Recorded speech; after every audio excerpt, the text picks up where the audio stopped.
In this video, I'm going to show you how to develop a set of go-to moves that will have you scoring at ease in NBA 2K24.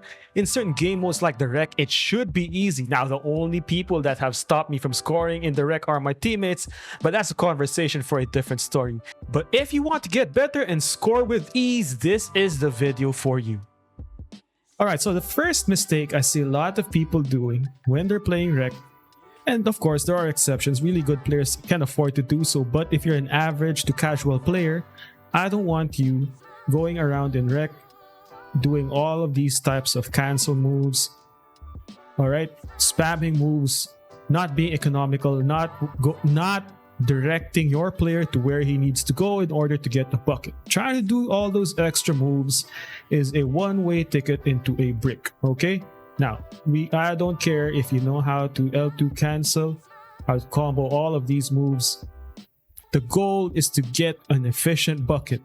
Okay, nobody wants a guy dribbling 20 seconds off the shot clock and throwing up a horrible shot just because he wanted to see if you can L2 cancel your way into something. Okay, that's one thing I want you to internalize. The goal here is to get efficient buckets easily.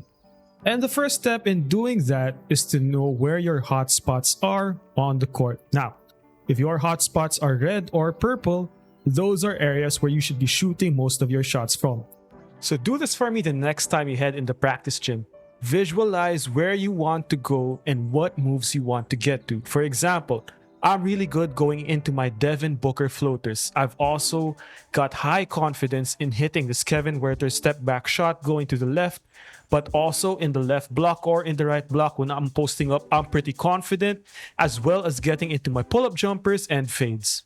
So all those reps in the practice gym will translate into in-game settings, and as you can see here, certain moves that I like to start off with, specifically the triple threat, I'm using economical and efficient 1 or 2 dribble moves to get to my spot, get into my hot zones, and launch into my favorite shot creation moves. For example, in this situation, I fake going to the right with a jab step because of the space that's open getting to the basket. He has to shift his defense around, so I counter with a behind the back launch, headed directly into my Kevin Werther step back jumper. It's knowledge of my hot zones, knowing my spots on the floor where I like to score, and getting to the move that I like. And this will rely on your ability to read the defense. In this situation, I see my guy with his hands up.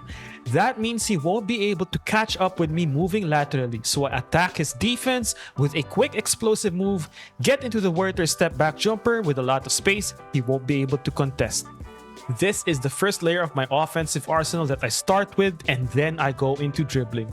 And I like to keep it simple. Armed with my T-Max size up, I do a simple between the legs crossover into a pro dribble style push cross launch directly into a pull-up jumper. It's that easy. 2 dribble move into a launch, got his hands up, get into my hot zone, get into that pull-up jumper, and that's easy work. Once again, if your defender has his hands up, attack him laterally, explode with a crossover push launch, get to your spot before the defense is able to react, launch into a pull-up jumper. And from there, I want you to slowly build up your arsenal. In the previous set of moves, I started with 1 dribble. Now I'm doing 2 dribble, size up combos into a push cross launch into a pull-up jumper.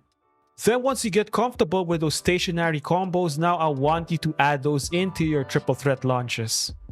Add in a little stop and go hezzy into a T-Max size up combo, and take a look at the amount of separation we're able to get just because we're unpredictable and we mix things up with our combos.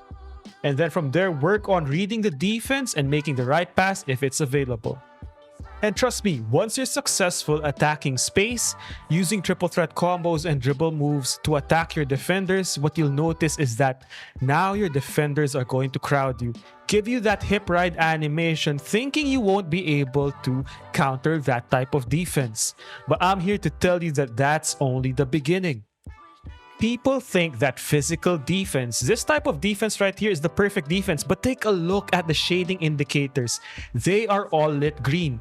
If you hug your defender this way, you are exposing yourself to counters. That is step 1, recognizing that that's not perfect defense. Step 2, as the offensive player, you want to be aware of certain animation cues that 2K is giving you. You see that hands up defense right there?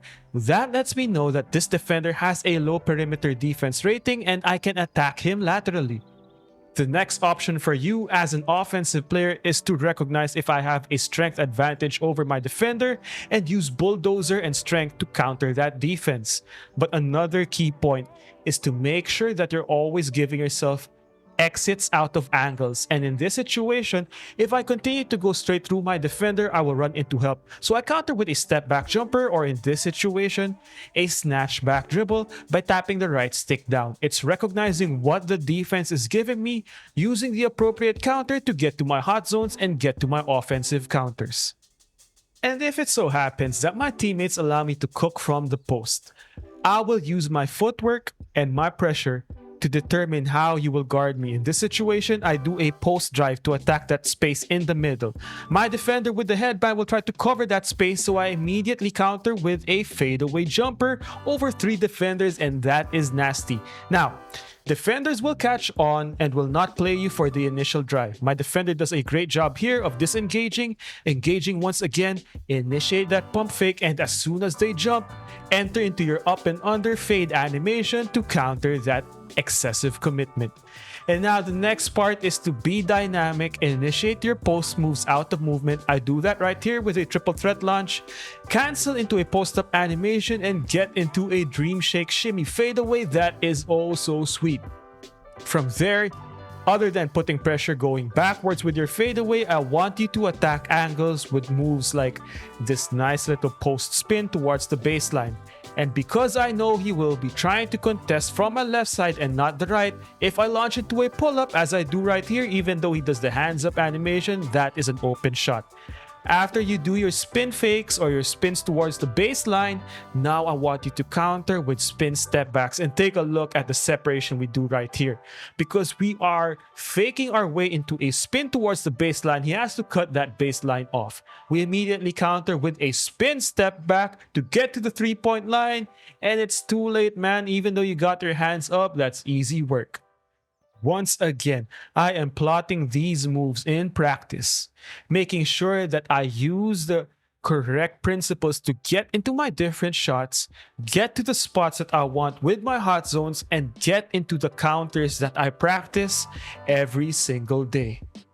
So there you have it. That's my philosophy in developing a certain set of go-to moves. Basically, this is the core component of my offensive bag. If I can get to these different types of shots, I'll be able to dictate how the defense plays me, and that opens up a whole range of other moves that I haven't even shown you yet. So I hope you found this video useful. Let me know in the comment section below, and I'll see you in the next one. Peace.